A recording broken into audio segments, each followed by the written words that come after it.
Bu ülkede insanlar artık kapılarını kilitlemiyor. Ama bu güvenlik sandığın şey olmayabilir. Çünkü bazen suç biter ama özgürlük sessizce kaybolur. Bugün konuşacağımız adam bir ülkeyi kurtardığını söylüyor.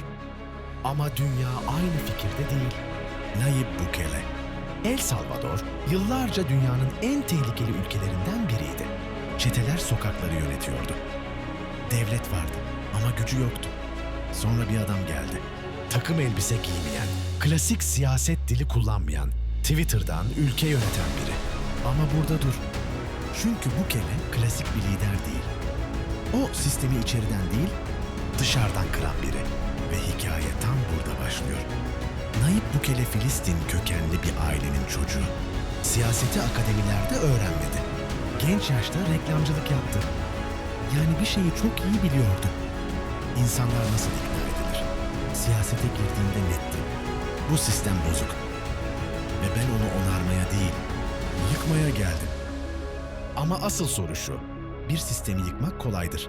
Peki sonra ne kurarsın? Bukele başa geldiğinde El Salvador kaybetmişti. Çeteler mahalleleri yönetiyordu. Gençler ya kaçıyordu, ya çetelere katılıyordu. Bukele bekleneni yapmadı. Olağanüstü hal ilan etti. Yargı süreçlerini askıya aldı. 70 binden fazla insan tutuldu. Dünyanın en büyük hapishanelerinden biri kuruldu. Ama şu detayı kimse konuşmuyor. Tutuklananların önemli bir kısmı hala yargılanmadı. Sonuç netti. Cinayet oranı %70'ten fazla düştü. Birleşmiş Milletler bile bu düşüşü kabul ediyor. Ama yöntem konusunda ciddi uyarılar var. Ama burada duralım. Suç bitti. Peki hukuk? İşte tartışma tam burada başlıyor.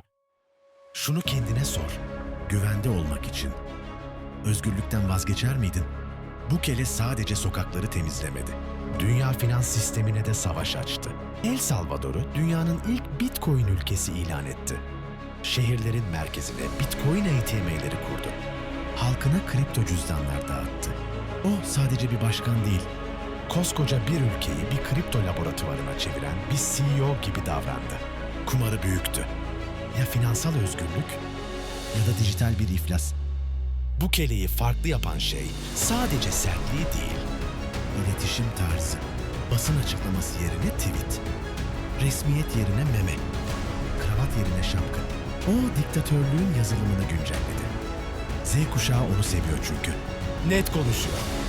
Karmaşık değil. Bizden biri gibi. Ama kritik bir detay var. Popülerlik her zaman doğruluk değildir. Ve tarih bunu defalarca gösterdi. ABD diyor ki, Bukele tehlikeli bir yol açıyor. Neden?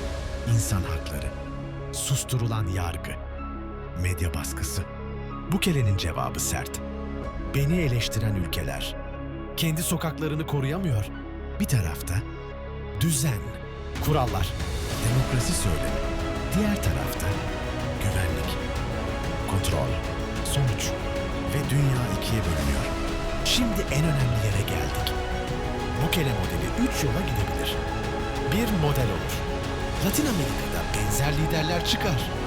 Önce güvenlik yayılır. 2. Otoriterleşir. Güç alışkanlık yapar. Muhalefet silinir. 3. Dış baskı gelir. ABD yaptırımları. Ekonomik sıkışma. İç çatlaklar. Benim öngörüm şu. Bukele kısa vadede kazanır. Uzun vadede ise ya efsane olur ya da tarihin uyardığı adamlardan biri. Ortası yok. Bir eliyle çeteleri hapse atarken, diğer eliyle telefonundan, ülkenin hazinesiyle kripto borsasında işlem yapıyor. Bitcoin yükselirse, Bukele dünyanın en bağımsız liderlerinden biri olabilir. Ama deney çökerse, El Salvador sadece güvenliği değil, finansal geleceğini de kaybedebilir.